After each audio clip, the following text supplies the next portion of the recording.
I'm Robbie. I'm Shay. And this is Shay and Robbie's Adventures. And today, we're in Pueblo, Colorado. And we're going to the Weisbrod Aviation Museum. Yep, we're going to see a whole bunch of jets. There's NASA information in here, as well as everything from World War I or World War II through Desert Storm. Yeah, so different planes, different memorabilia, also trucks, Jeeps. Yeah. Jeeps. We did a quick look on their website before we headed down, and it looks pretty cool. So, you ready? Let's do this. Let's go. The purpose of the base was to train B-17, B-24, and this is a B-29 bomber right here. The crews and the squadrons, okay? So there's a sign that says you are here, so this is where the museum is. Yeah. Okay, and then the only building remaining of the base itself is this Blitz hangar. And when you walk out of hangar 1, you look towards the fence line, there's a MiG-15 and a MiG-17, and then there's a road behind it, and there's a brown and white building and a blue and white building. This is the blue and white one. Okay. So the airport is very small, but the runways, the 3 runways, they can handle anything the military has today as far as weight. This bomber, when it was fully loaded, the B-29, it was like about 70 or 80 tons with the bomb load and everything. So they had to design the runways to handle that kind of weight for landing and taking off.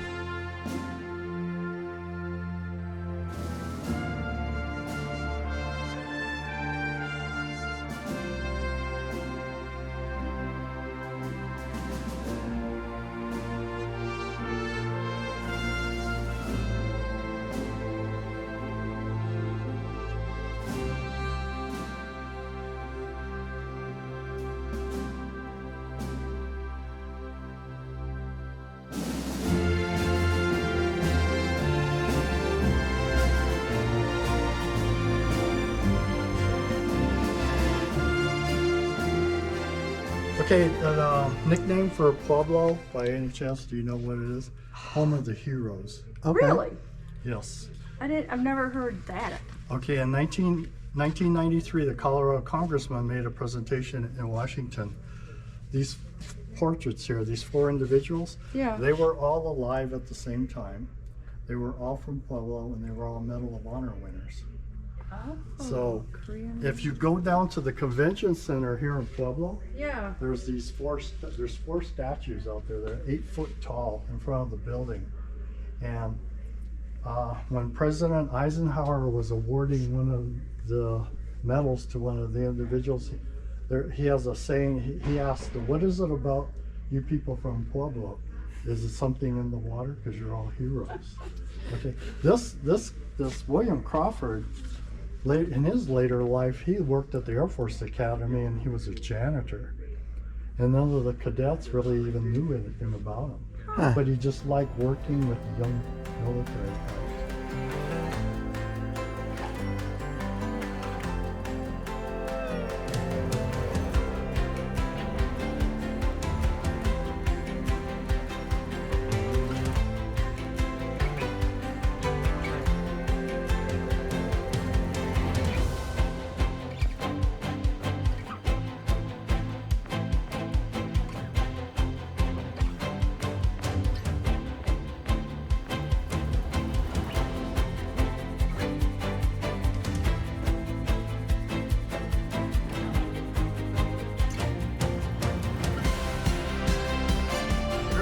In the Pacific, there was a bomber, B-29 bomber, that by the name of Peachy, that flew 35 missions.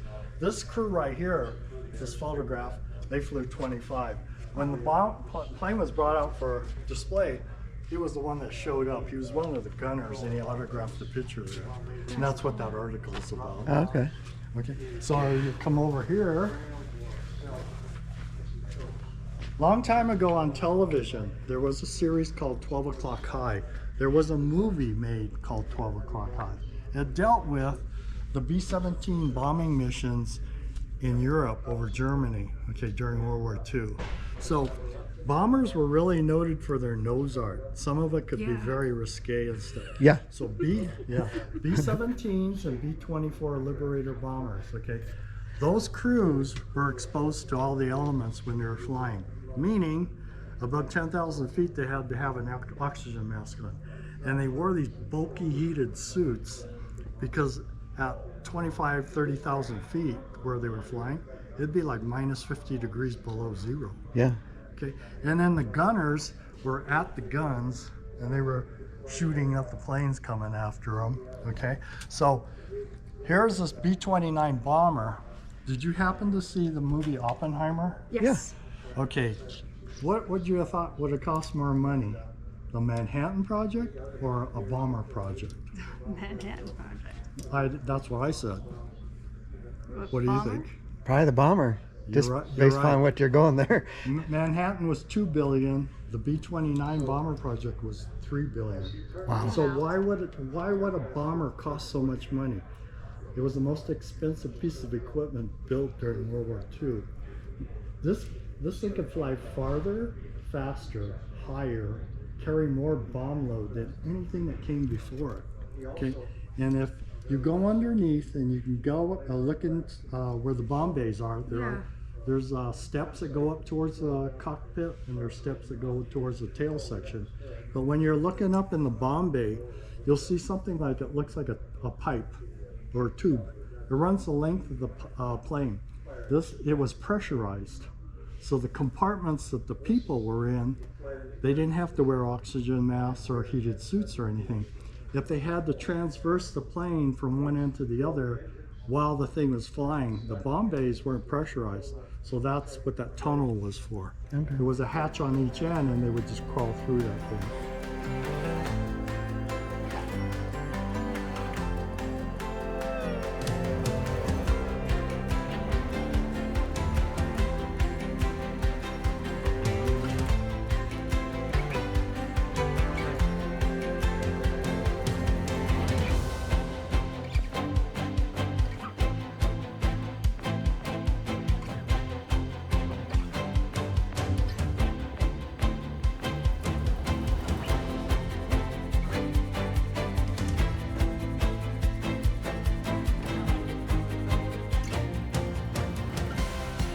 The B-29 model was the one that delivered the 2 bombs over Japan. It was Enola Gay and Boxcar that ended the war.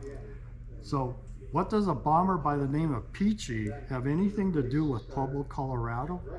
Okay, the pilot, his name was Tom Haver, and he was from Pueblo. He had a young sister. He had a pet name for her, and the pet name was Peachy. And if you look over here, there's a picture of her in her later years. Okay. I hope that's not supposed to be her, because that's a little weird to have a sexy photo of your sister on the side of your plane. Yeah, that's what everybody says. And when she passed away, the family donated all the memorabilia. This was the outfits that she wore. Oh, wow. For the picture and stuff. Their last name, she married into the family, their last name is Wilcoxon. They have an auto dealership here in town. They've had one forever. And so that really is her? Yeah, that was her in her younger years. Okay, that's the pilot's sister.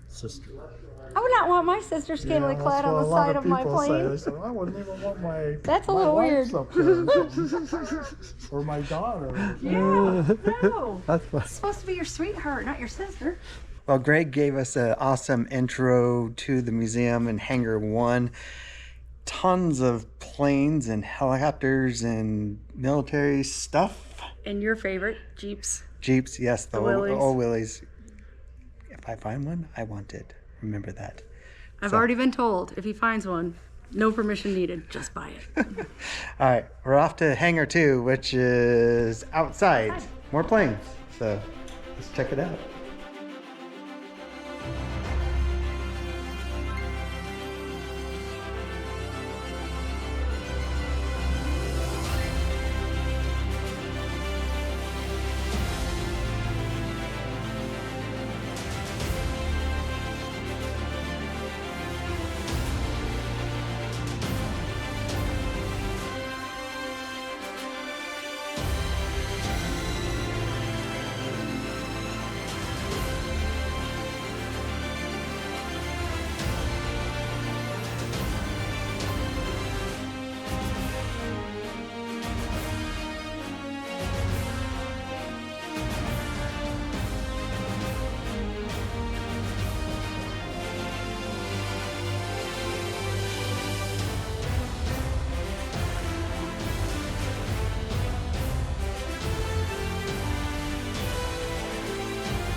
All right, this hangar has a ton of NASA stuff, but also a ton of jets.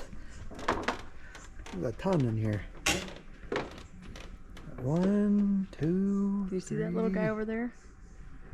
4, 5, 6, and then there's some helicopters in the back over there. Let's go check them out. Yeah.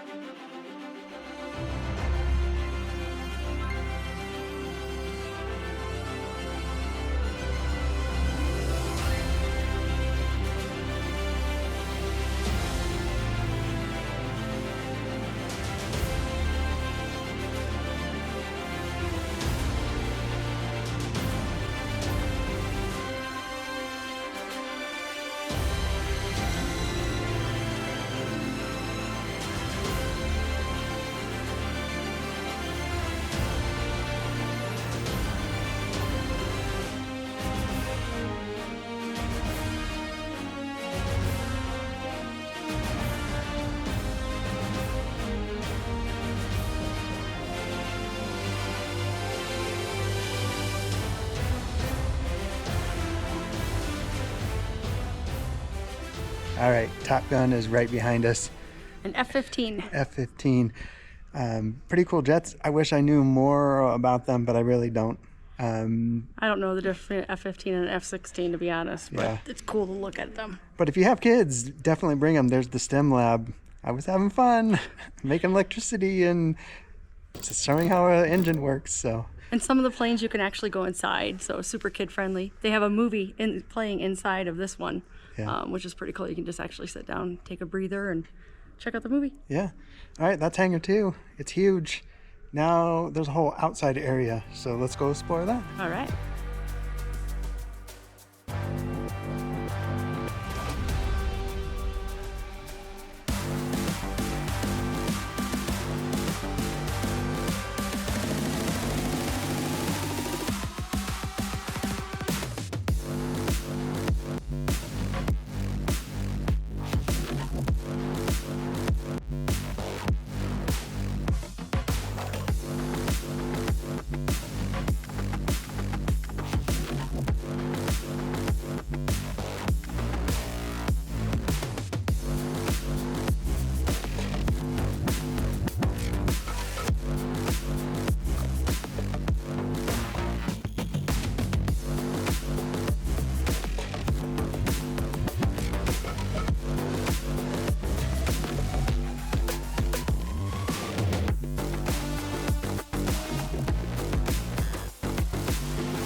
All right, so we just left the museum. We spent a couple hours there. Almost 2 hours. There is a ton in this museum. A lot of times you go to an aviation museum and it's like one little hangar, barely anything. No, 2 hangars. Yep, way bigger than I thought. So much more information. We had an awesome tour guide named Greg. They take you on the very first part and then they let you explore on your own. We could go inside planes. There's a lot of interactive things that you could touch, feel, some stuff, no, hands off. Yeah. But it was really cool. But you got a bracelet. Oh yeah, look at this. Because Greg's nameplate was upside down and Shay asked about it and they 3D print those. So she got a free bracelet. A free bracelet. 3D printed it for me right here in Pueblo, Colorado. Yeah, but this place is just like an hour south of Colorado Springs where we're from, and it's definitely something to come and check out. Only a couple minutes off the highway, so Yeah. absolutely worth the couple miles that you'd have to come off of the highway if you're ever traveling up I-25 in Colorado. Totally worth it. Yeah. Oh, yeah, that was fun. That was fun. Is it time for a beer? I guess we're getting beers. We like beer. Imagine this. You saw our last video. We did the top 3 breweries in Colorado Springs. So now we're going to hit up a brewery in Pueblo. Why Absolutely. Let's do it. not? Bushwhack, which is the IPA, right? Yeah. Delicious. Now for realsies though, I'm having the pumpkin. It's pumpkin time. Oh, that's good stuff.